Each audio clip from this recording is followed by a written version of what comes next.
Welcome to Soul Searching Space, a space to remember who you truly are, who you came here to be, and what you came here to do. To be crystal clear, going from black and white thinking to full color HD, working from the inside out, reclaiming your power, waking up to your inherent wholeness, aligning soul, heart, mind, and body.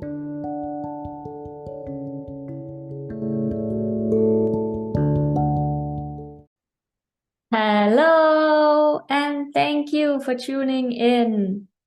We are continuing the conversations of working from the inside out. If you haven't tuned in to the previous episodes in this series, I invite you to listen as it builds on top of each other. Our senses gather millions of information from the world around us all the time. What makes it through the filter is determined by part of the brain called the reticular activating system, or RAS for short. The RAS is responsible for a number of functions, and it is also the gatekeeper of information.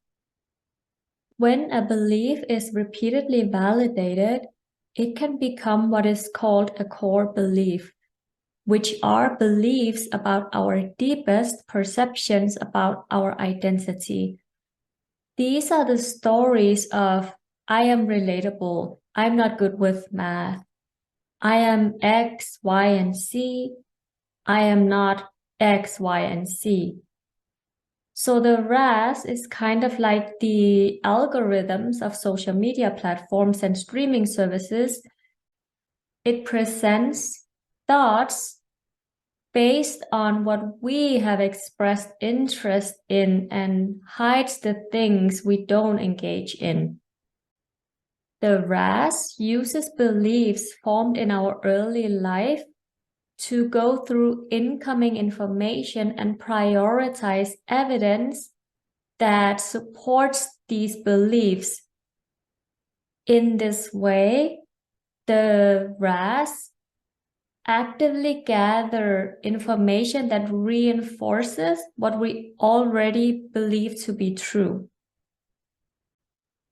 A common familiar example of the RAS at work is the car example you've probably heard of. Let's say you are shopping for a new car and you do your research and find one model you want. Suddenly, you notice that everyone seems to be driving that model, even though you are certain you've hardly ever saw one before. Maybe it's a sign from the universe, maybe it's your RAS in action.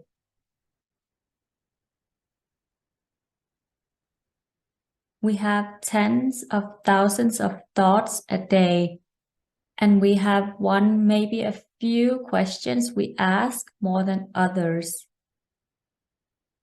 The questions I used to ask myself for decades was, did I do something wrong?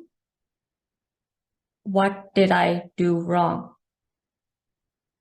This caused me to constantly find myself in situations where I would always do something wrong.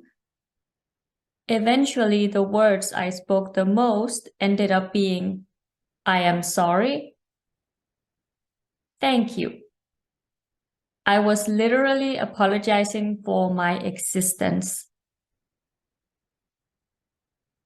Back then, I didn't know that there is no right or wrong. There just is. And what's right for me might be wrong for others, and what's right for others might be wrong for me. It all depends on our definitions and meanings we attach to the words. We are all being and doing the best we can with the level of awareness we have. What is the one question you constantly keep asking yourself?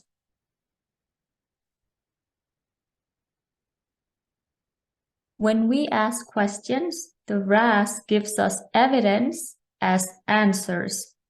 We find evidence to confirm our beliefs. Just like I was finding evidence for always doing something wrong back then.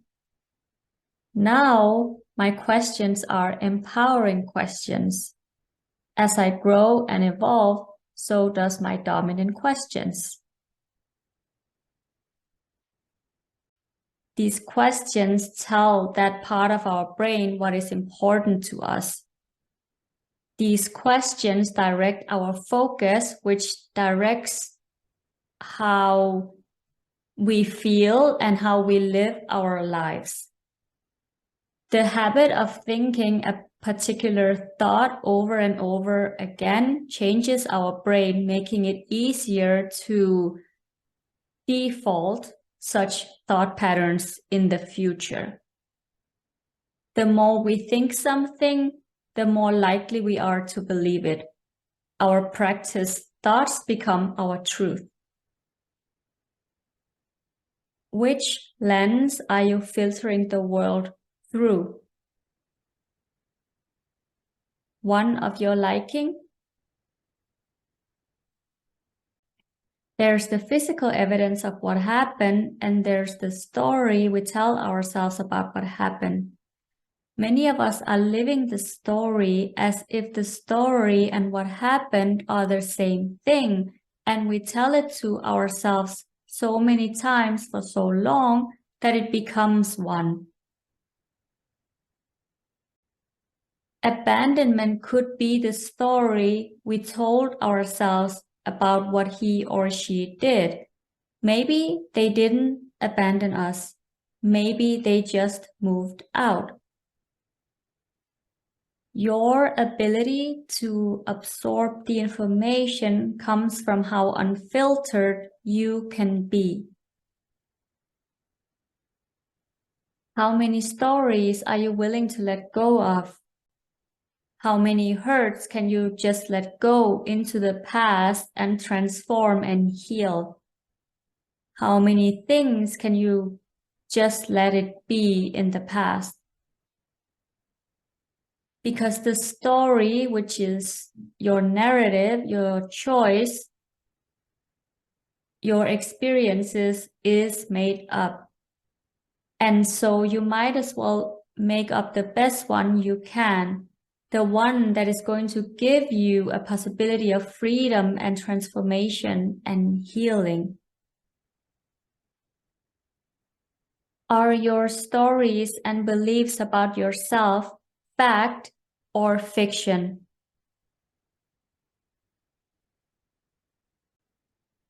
Facts can be verified. The earth is round. The umbrella is yellow. The car is black. Facts are clear and observable. Fiction is subjective and personal. They prevent us from seeing what's right in front of us without the story. Usually when something happens to us in life, our instinct is to create stories around it instead of experiencing the experience as it is. The story we create will determine what we do and what we don't do, and what we choose to eventually believe in. Depending on the challenges we bring with us from childhood, we constantly project our past onto our future and create mental movies around it. Much of what we think we see is more about how we think than it is about actual reality. Our lives are not really our lives, but are based on our beliefs about life. How can you experience an experience without creating a story?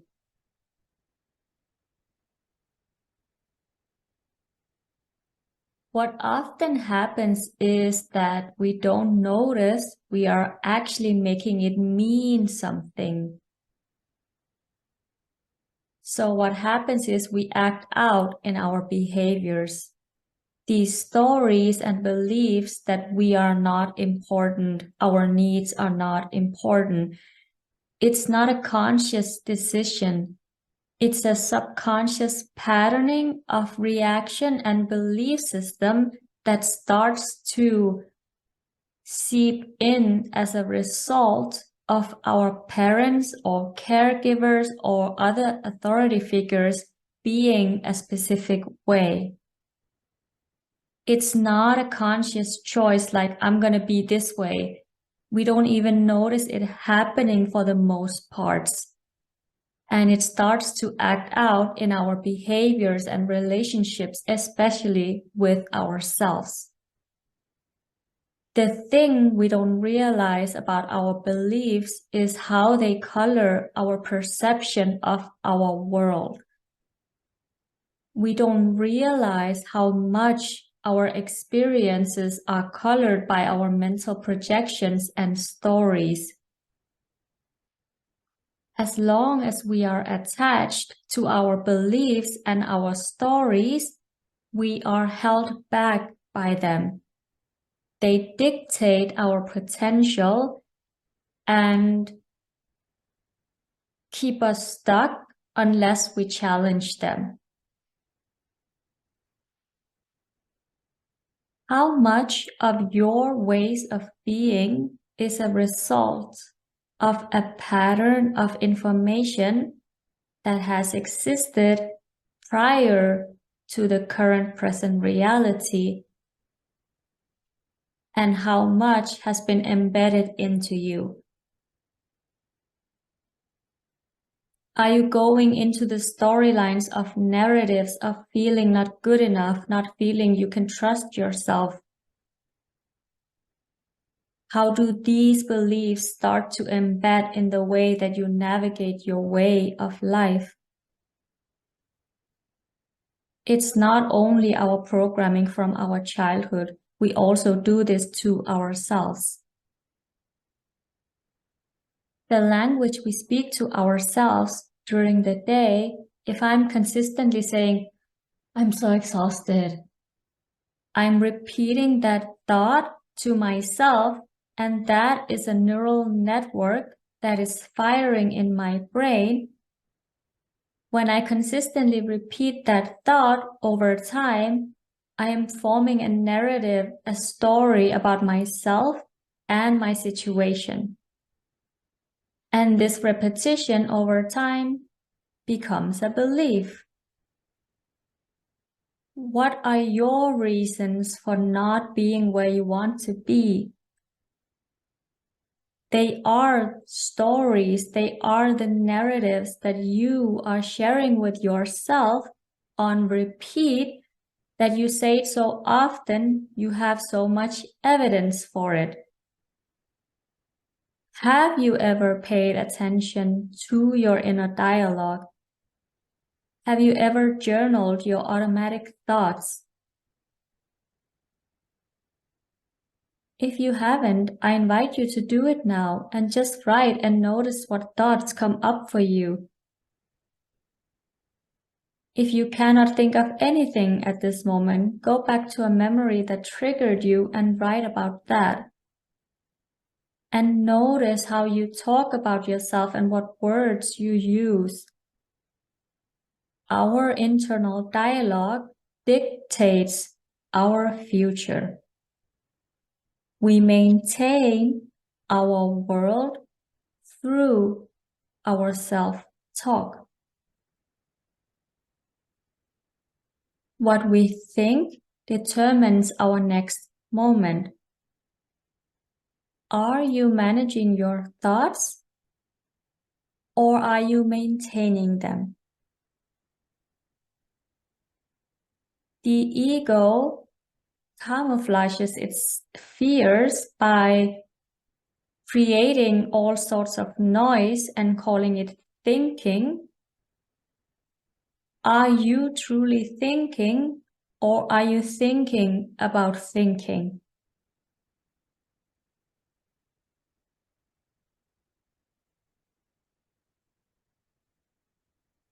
How can you become aware of your thoughts and start to notice those thoughts throughout the day?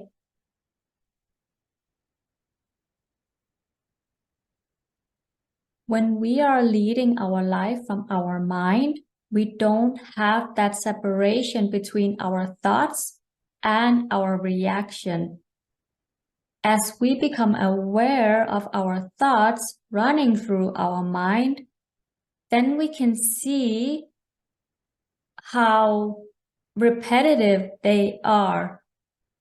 Then we get to see the evidence of those pathways, of those programmed beliefs prior to this present moment. Often that reaction, it's happening so far out of our awareness, and our programmed mind is so powerfully leading those behaviors until we become conscious. As we become conscious, we do then gain access to begin to see these chain reactions and keep the focus on the right now, the present moment. What happens when you start to look beyond your stories? If you start to tap into your potential? Have you done something and failed? Have you done something and succeeded? Both possibilities exist. What would you do if you knew you could not fail? Who would you be? Are you willing to question your beliefs? Can you open up to the possibility that you have an opportunity to go deeper with whatever stuff you have? Are you willing to take responsibility for yourself? When we take responsibility for ourselves, we are taking responsibility to redirect how we are using our energy, what we are putting our focus on, where we choose to give our attention, because where attention goes, energy flows. We are not our thoughts. We are also not our beliefs.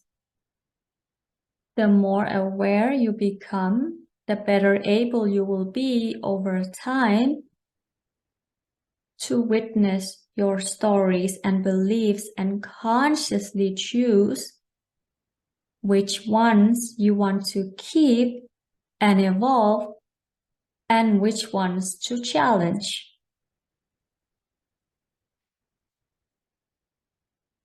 When you open up to new possibilities, your neurons start to work in your brain. New connections start to happen, and all of a sudden, something that seemed impossible seems obvious. What evidence do you choose to look for?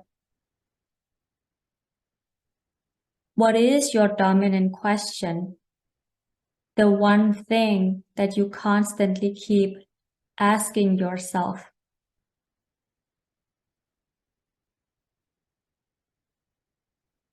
Did something resonate with you?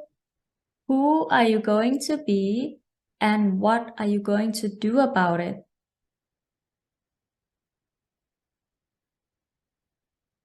Thank you for being here with me. Thank you for your time and thank you for your presence. I look forward to being with you again.